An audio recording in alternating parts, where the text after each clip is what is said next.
Good morning. How's the translation working? Is it okay? Okay. I get excited on stage, so I speak quickly. So I'll do my best to be slow. So my friends have always said, Konnichiwa, Ni hao. Anybody from India? Namaste. Anybody from Indonesia, Malaysia? Salam alaikum. I think that's maybe a bit of Asia. I don't know Korean for hello. That's a bit more difficult, I think. So I'm Uzam Khan. I'm the supply quality exec. That is really my picture. Everybody says it's much younger, but that is really my picture. And I'm joined today by Jim Wilson. So you've heard my colleagues talk so far about the material that's been created. We're going to talk to you about what we do, which is understand how to help you to use that material in your businesses effectively to be able to improve your quality and get to zero defects. Okay, I'll tell you a little bit about what we do in what we call the deployment team in AESQ. And every year we do 2 surveys to everybody's email address that we have to ask you how we're doing. And Jim will take you through the data for that. If you go on the AESQ website, you can register your email address. So Becky, who's gone, Becky over there has it. And we can send you this survey twice a year, and you can tell us what you think, because we need your feedback to be able to help. Okay. So within a part of the AESQ team, I lead the deployment team, and we work on 3 things. One is to get feedback from you through this survey, and Jim will take you some results.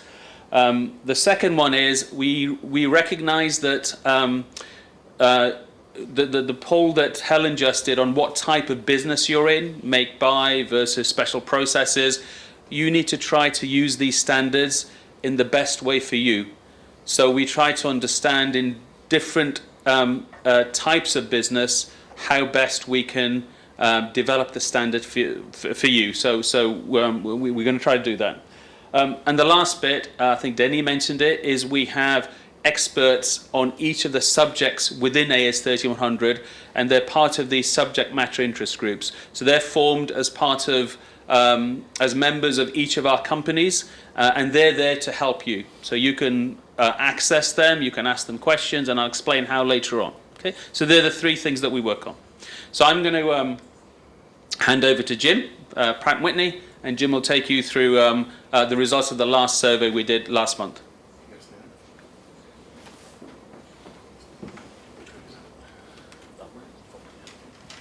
Hello.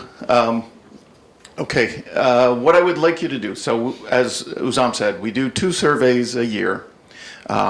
We at the AESQ use the feedback from our suppliers very much in what we plan for the rest of the year. So the information for us is very, very important. It gives us a direction in some cases. It gives us ideas about how we can improve the product, AS13100, our training opportunities, these supplier forums, of course. What I'd like you to do, now that's important to us, and what I'm going to show you is the results of the survey. That's very important to us, but it may not mean that much to you. What I would like you to do is to think about the company that you work for. Think about where you would be answering the questions that you're going to see on the next couple of slides that we have. Where is your company in its journey to put 13100 as part of every day? Okay, so basically, we've been doing this survey since 2021. We have some questions that we maintain throughout the survey so that we can compare different answers in different times. But we also add new questions as we get farther and farther with our AS13001 implementation. This year's survey was 192 responses, and it was basically similar surveys to what we did last year in October, but we added a couple of questions, one on APQP and one on zero defects, and how do you feel about zero defects? So, and again, think about your companies, please, when I'm showing you these graphs. This is basically a breakdown of who responded. Now, remember, we have 192 responses. That doesn't mean that 192 different suppliers responded. It just means that there were 192 responses received by us. So it may not be, it's definitely not 192 different suppliers. So just keep that in mind. But we asked the respondents, One of the questions was, which of us, the 10 members of AESQ, are your customers? And they could check off as many as they want. We also then asked them, well, what is the size of the company that you work for as well? So you see the results here. The most number of the 192, almost 140, are GE is a customer of theirs. And then it breaks itself down. We also asked a separate question, what is your job function? And not surprising that we get this a lot every time we do the survey. Quality is, extremely represented there. We want to try and get some more representation from other areas of the company.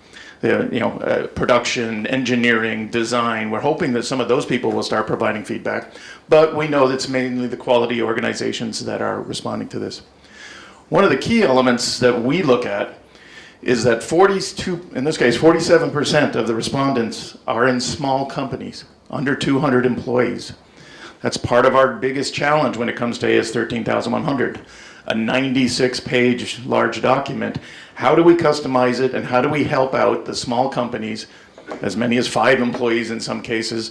How do we help them get a range? So it's important information to us. Where is your company? Where would your company be on these graphs? That's something I'd like you to think about. Progression of implementation of AS13100. So we asked a question and broke it into 4 different activities. So on this graph, the purple is good, the purple at the top. These are the people that feel that they're actually compliant now.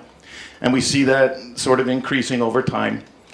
The one anomaly this survey was the increase in the number of companies that claimed that their compliance activities hadn't even begun yet. I'm not sure why, and again, remember, these are respondents and not necessarily individual companies, but for some reason during this survey, we had an increase in that number. So we're going to investigate, if we can, a little bit. The survey is anonymous unless the individual wants to tell us who their company is, but normally we don't get that data anyway, so the survey is anonymous, so we really don't know necessarily what's going on there, but we're going to keep our eye on it and see if we can't help out to get that number back down again.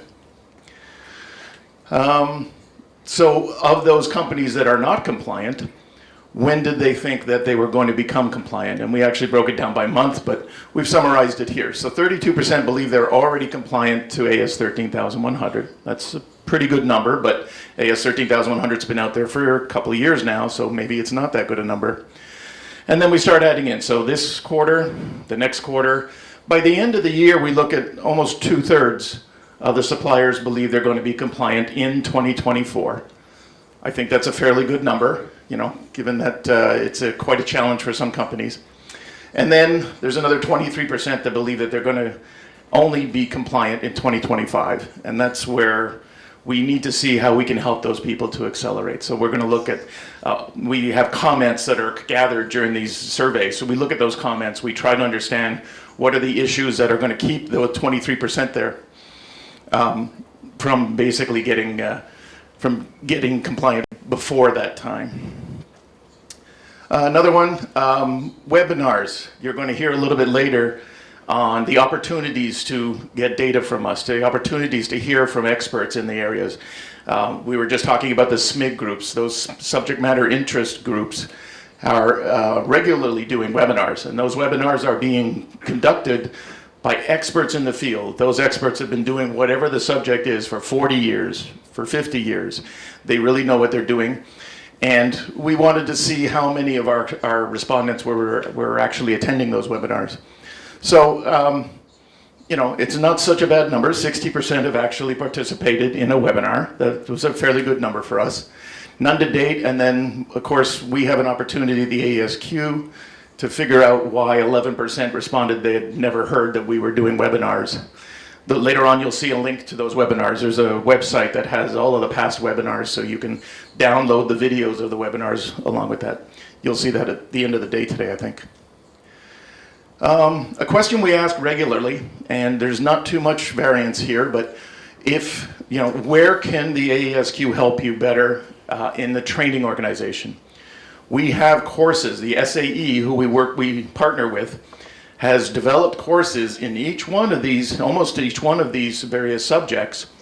And but those courses are not getting the kind of sign up that we thought they would be getting. But this is what our suppliers are telling us: APQP, human factors, MSA, process control.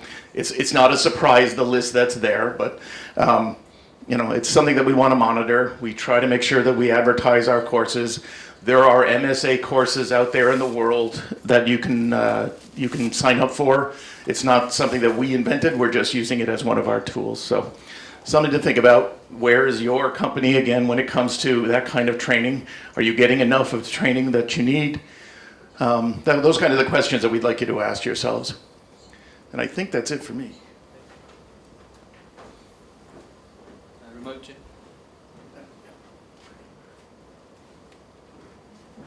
Okay, it's break time soon, so I'll be quick. So this is a little chart that I guess helps us to understand where we want our suppliers to be.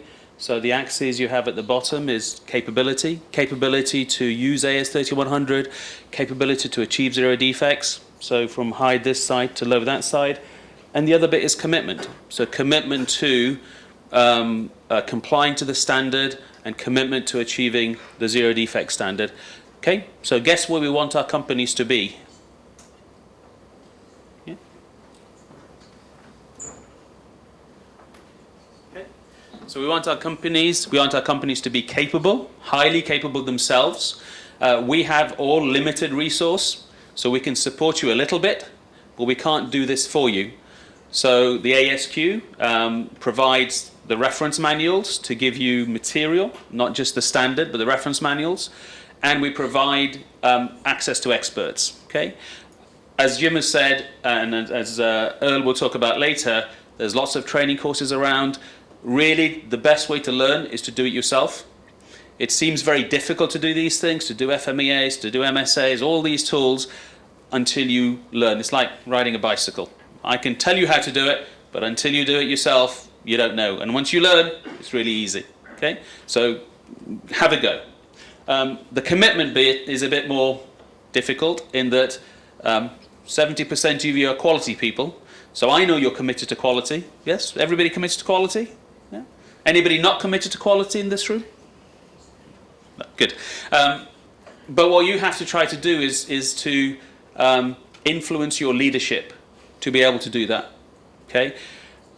The way to do that is to build a business case for why quality is important. Of course, as has been said before in our friend in IHI, we do it for safety. We do it for, I think you showed a great chart that said, as your defects went down, your lead time went down as well, right? So if you get a zero defect factory, there's a lot less inventory in there, a lot less disruption delivery.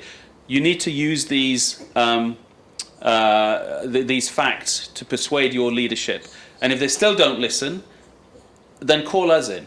Okay, so who supplies to Rolls-Royce? Who works on Rolls-Royce product here? Nobody? Come on, some of you. Raise your hands. Come on, I'm in the wrong room. Right? GE? Everybody raises their hands. Pratt & Whitney? Okay.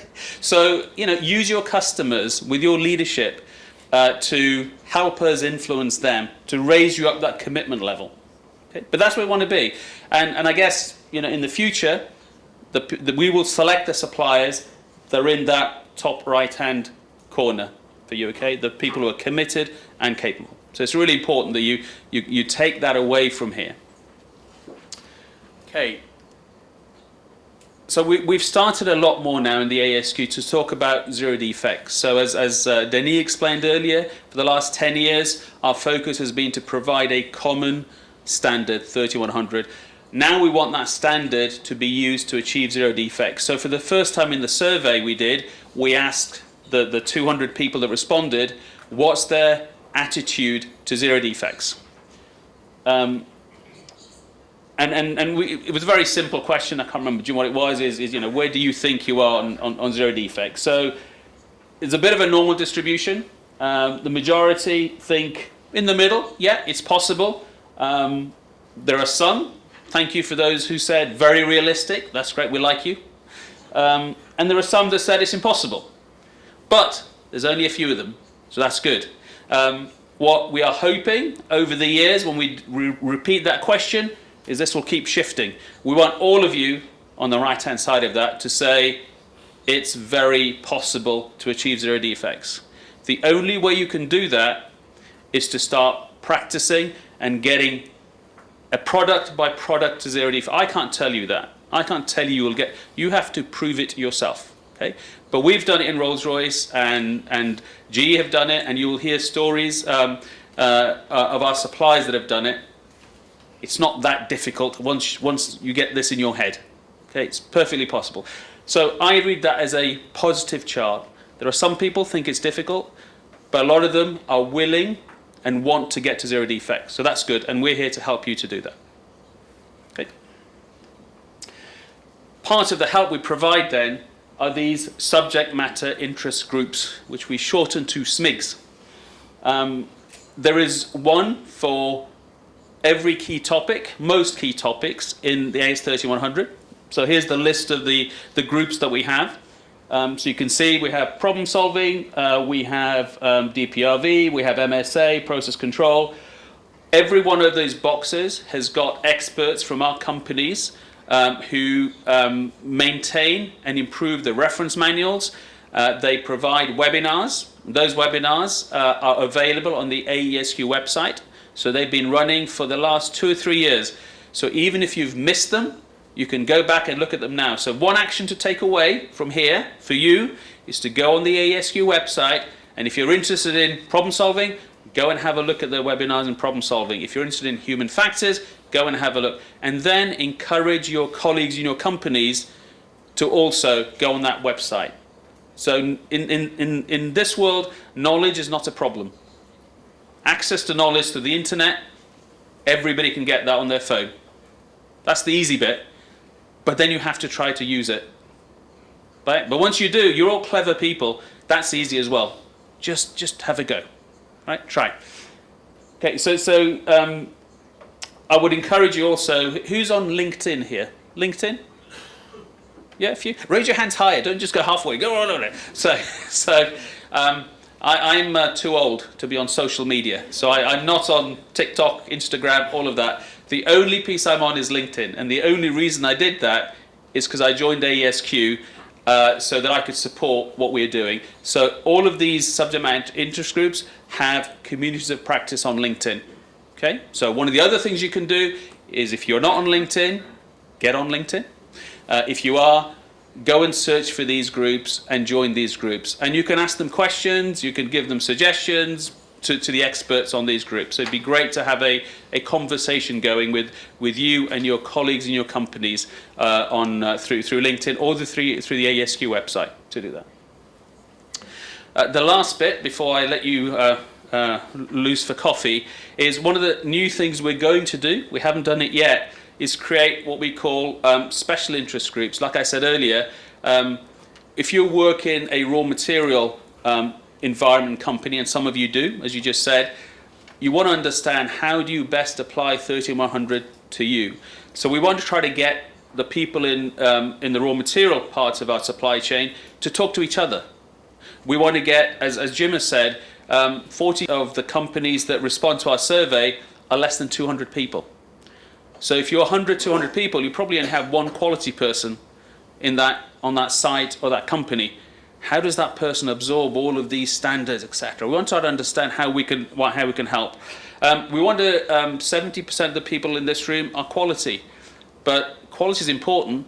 But it's the engineers that are going to get to 0 defects.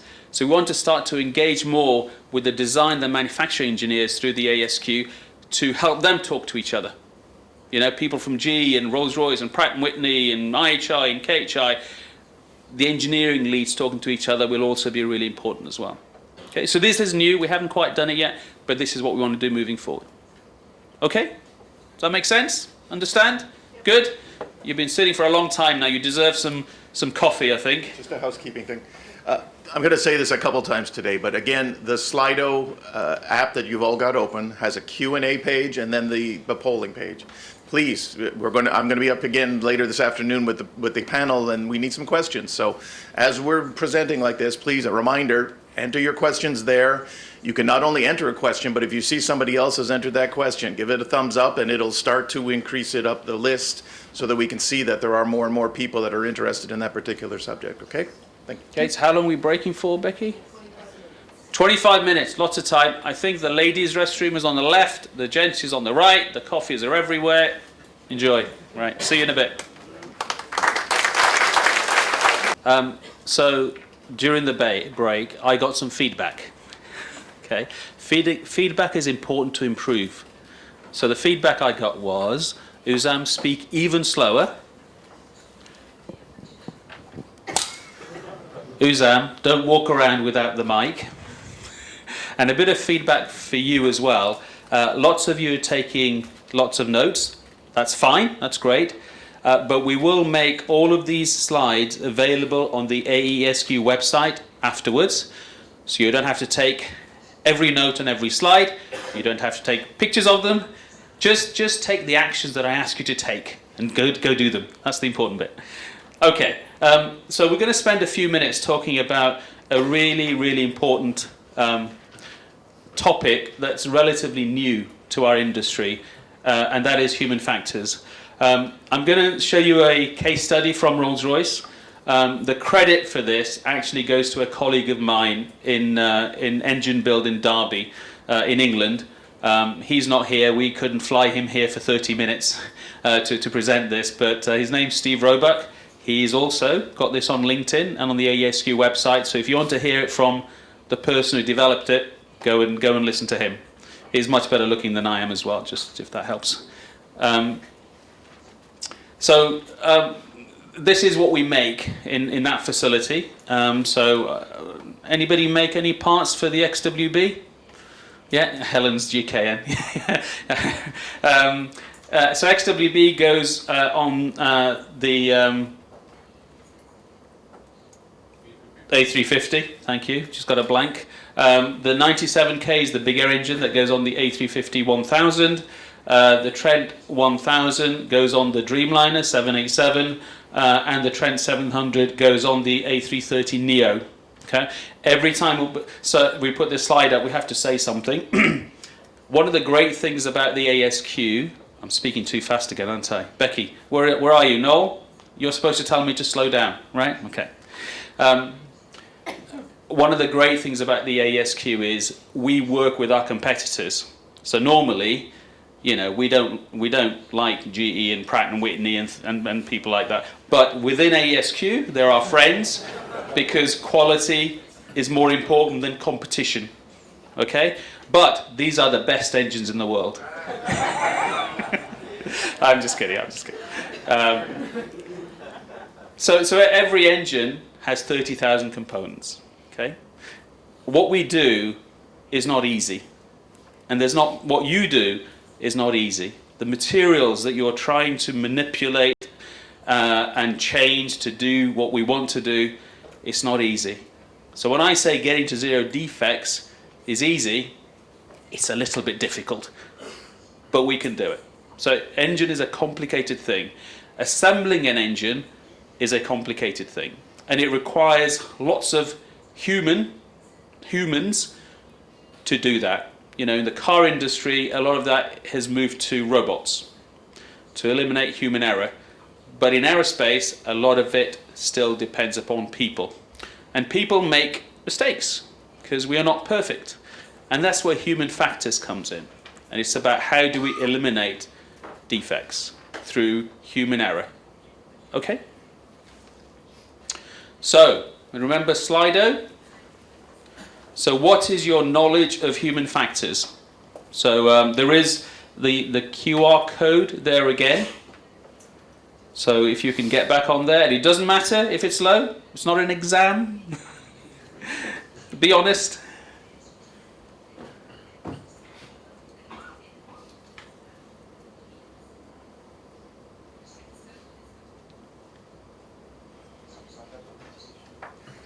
Okay. Roughly there, 79 people, 83, 86 people, okay? Fine. So, you know, it's good. Nearly 70% people have some knowledge awareness. You know, of course, what we want to do is keep asking these questions and for all of you to get further and further down that and become really expert. I think that quality is a function So 70% of you from quality need to become the company experts on human factors. Okay, our job isn't to do part designs. Our job isn't to design manufacturing processes, but this is something that we can become experts at. Okay. My experience in Rolls-Royce is that we talk for zero defects around part, process, and people. That roughly, when you look at the data, a third of defects are caused in the part design piece, a third in the process control piece, and a third are in the human error piece. So if we don't understand that, if we don't become experts, we will never get to zero defects. It's really important to understand human factors. Now, in the maintenance and repair factories of aero engines, human factors has been a mandatory requirement for 20 years because it's all about people. They disassemble, take engines apart, and they put them together again. Okay, so it's very important. And if you make a mistake in a maintenance base, the next flight that plane is on might have 400 people on there. Okay, and a lot of safety incidents happen because somebody has made a mistake in maintenance. Okay, so that's really important. But it is now also a requirement for original engine manufacturer as well. Okay, that's why it's in 3100. It's going to be, it's in the regulations as well. So it's really important that we learn to understand this. So a lot of human factors is about psychology, how humans behave, which is good conversation, but what we're trying to do is put practical tools there that you can use to be able to eliminate human error. So this is a picture. I know it's quite complicated, so don't try to understand all of it. That we've tried to put a bit of science behind what human factors is. Okay. And don't worry about all of that side of it. If I just talk you through, so I'm carrying the mic. So this is human factors. If I did this, you wouldn't hear me. So these 5 things, and I hope you can see them, are the sort of areas of human factors to look at. In the middle is to live a just culture. And a just culture means that everybody in the business should be able to raise their hand if they think something is wrong. And that's something that should be listened to by senior management and actions taken. Okay? So there's, in the moment in the news, some high profile issues where maybe that's been a problem in certain companies. Okay? But in your company, as leaders in particular, as quality people, you have to have a culture where if an operator of a machine or an assembler or an engineer or a quality person, quality engineer, thinks something is not right, something is not safe, something is not compliant, then they should be able to raise their hands and say, hold on, I think there's a problem here. And you should listen to them seriously and see if there is a problem and fix it. Okay? That's that. Awareness of human factors is get all of your people trained. So 70% of you have some awareness.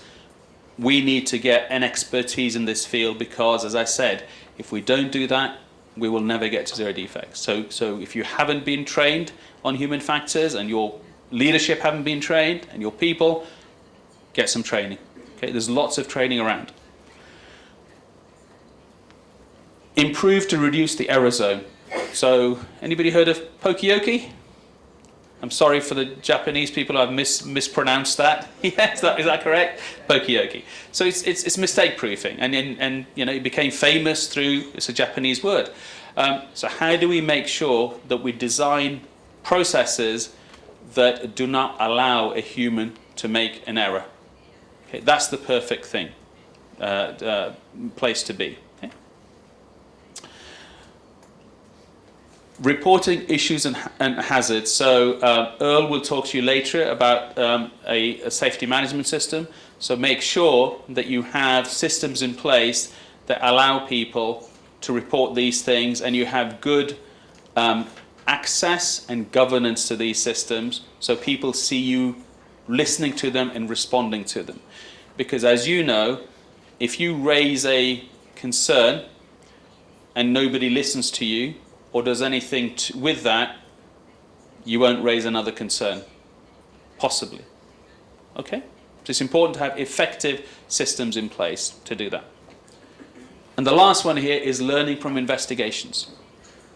Okay? So when you have problems, when you do your 8Ds, when you have any issue that you are trying to fix, think about where human error might have played a role or be one of the causes of that. Okay? But try not to blame the human. Okay? Because human factors is very much about understanding why the human made a mistake. Okay? Not just to say you did something wrong. The job of leadership and of quality is to create the environment where we allow people to succeed and never make a mistake. Okay? So to try to put a little bit of science behind it, 20, 30 years ago, I think it was in Canada, somebody came up with 12 causes for human error, and they're called the dirty dozen.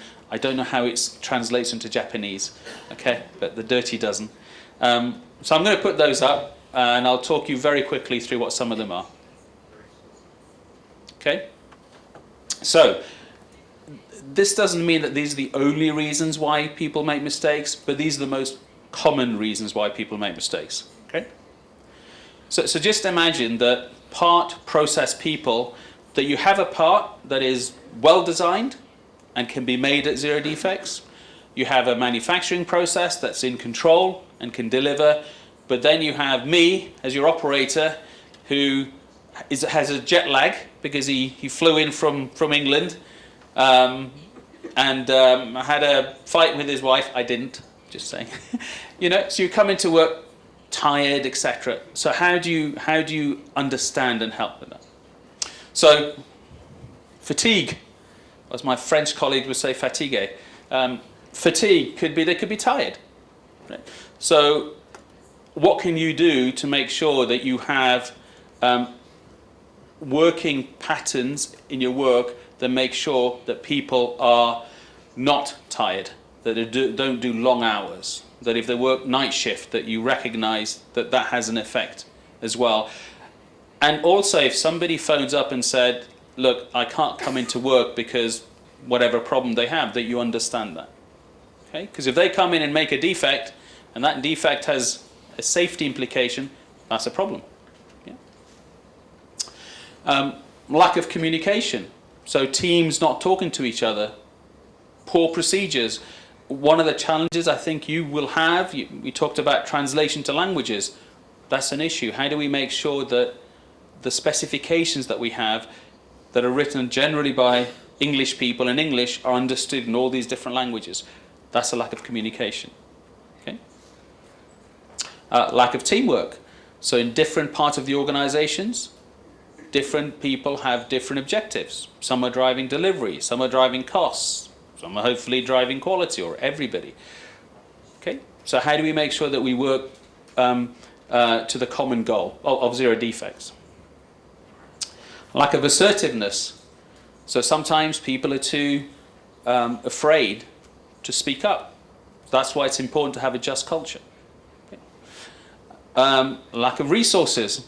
We all complain about not having enough people, not having enough time. So how do you make sure that you give people enough resource, whether it's equipment, whether it's people, whether it's time, whether it's training, that allows them to be successful and effective in what they do. Pressure. Do you know what pressure? Yeah, pressure is. So when it's a Friday afternoon and you have to have deliveries and your supervisors, you don't do that, do you? Pressure. How do we make sure that a little bit of pressure is okay? Okay, but too much pressure for too long means people make mistakes and it affects their mental health. Okay, so how do we make sure we have an environment that has the right balance? Distraction. Okay. When I'm on the train, I never travel on trains, but if you're on the train here, everybody's on their phone, and across the world, right? So it's phones. Even now, a lot of us are on online meetings. Some of us work from home sometimes. Easy not to keep focused in meetings. When you're working a machine in a factory, and you have people talking to you or asking you for things, how do you make sure that we don't get distracted from the job we need to do? And it's such a critical job when making aerospace parts. So how do you create an environment that doesn't do that? Lack of awareness is a bit like lack of communication. You don't know your environment. You don't know the dangers in your environment. Norms is normally unhealthy norms. How do you create an environment where, for example, if you have an environment where we have lots of concessions, so we have thousands of concessions in the industry, we just accept it, right? We shouldn't. We make aerospace products, and yet we have lots of bits of paper that say this is wrong, but it's okay. Right? Zero defects is part of saying no, zero concessions. We don't want any of that. We want everything to drawing. But our whole industry has got used to a concession culture. That's unhealthy. Right? So we want to get to zero concessions. That's one of our goals. That's just an example.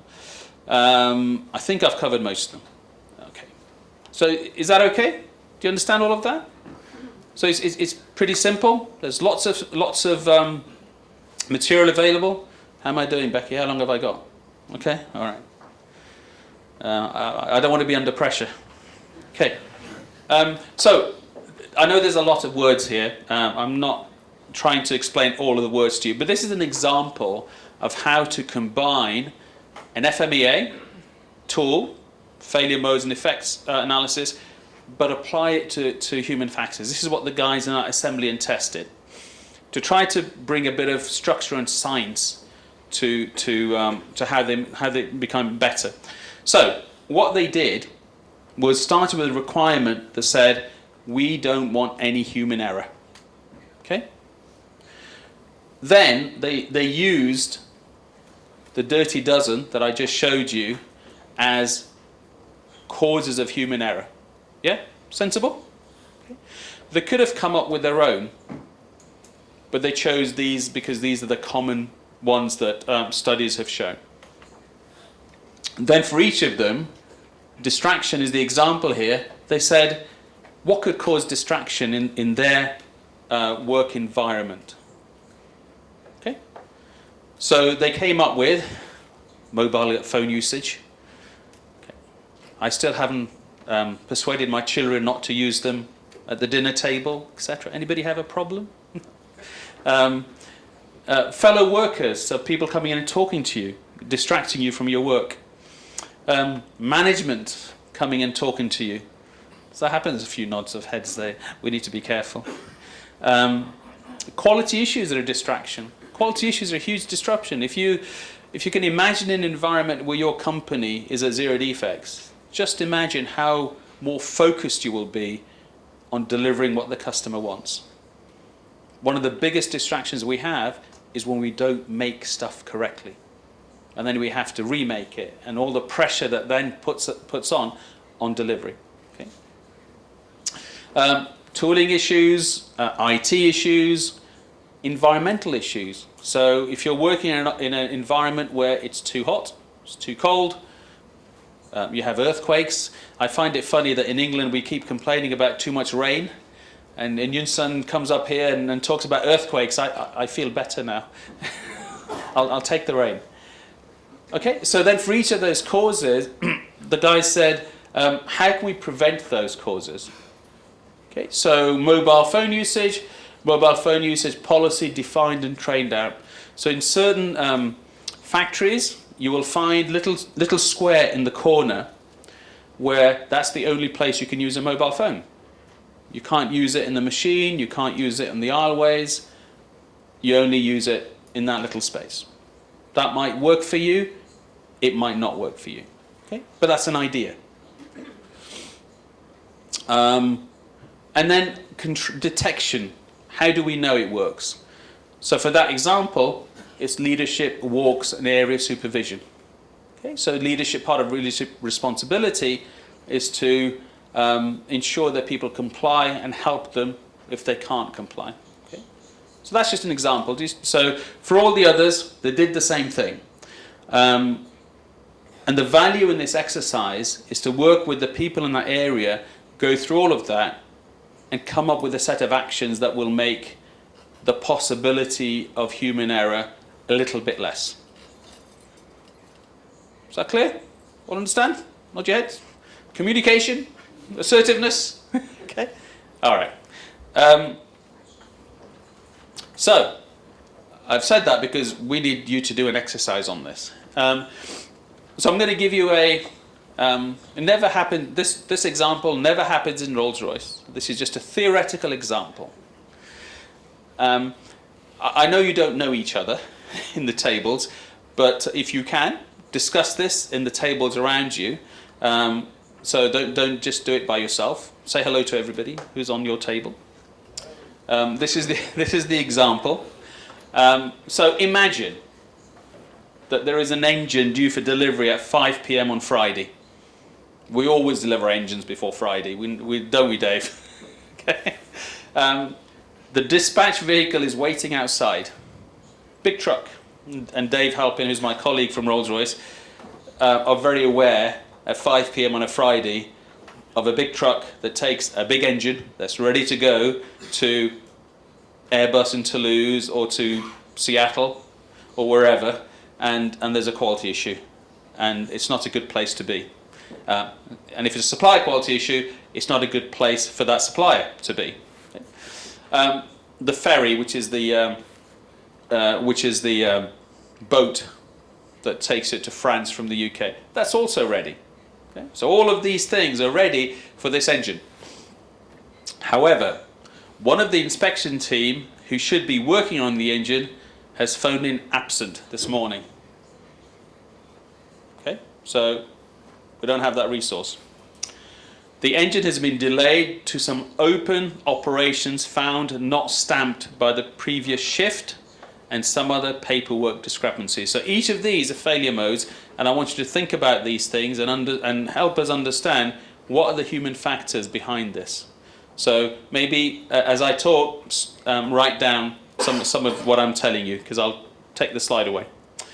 The final paperwork usually takes 2 hours to compile, to put together, once the engine is finished. Okay, so it takes 2 hours. The inspector hasn't turned up. There's engine delivery already. There's a truck lined up. There's a boat lined up. There's leadership lined up to say that it's been delivered. Does this sound familiar? Yeah? Happens in your companies? The delays mean that the team will only have just over 1 hour to get it all done. And that's the problem, isn't it? We have a 10-month lead time to make all the parts, or 2 years even, to make an engine. And then suddenly you have very little time because you've lost all that time to deliver it. The senior logistics manager is in the area to get constant updates on progress to ensure the engine will be ready.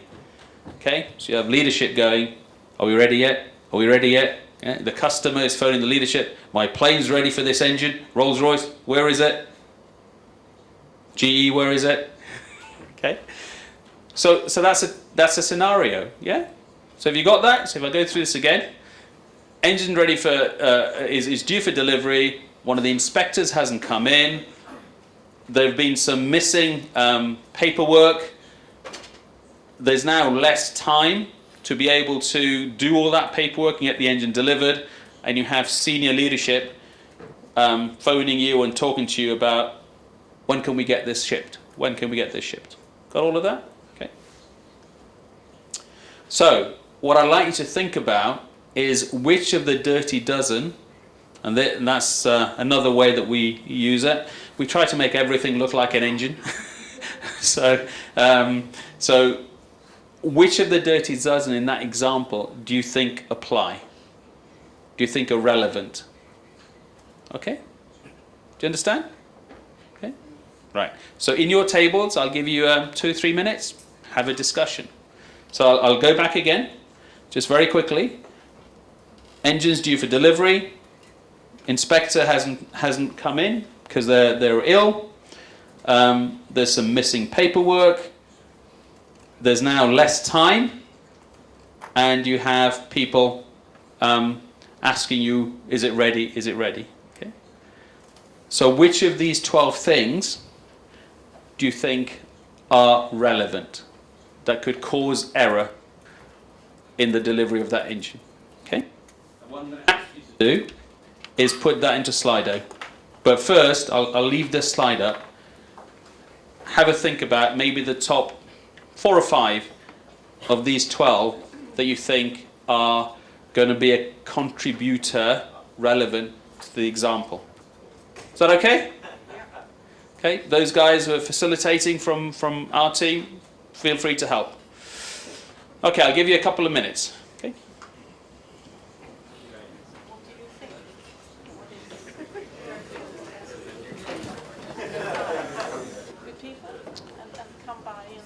This is not an exact science, so don't worry.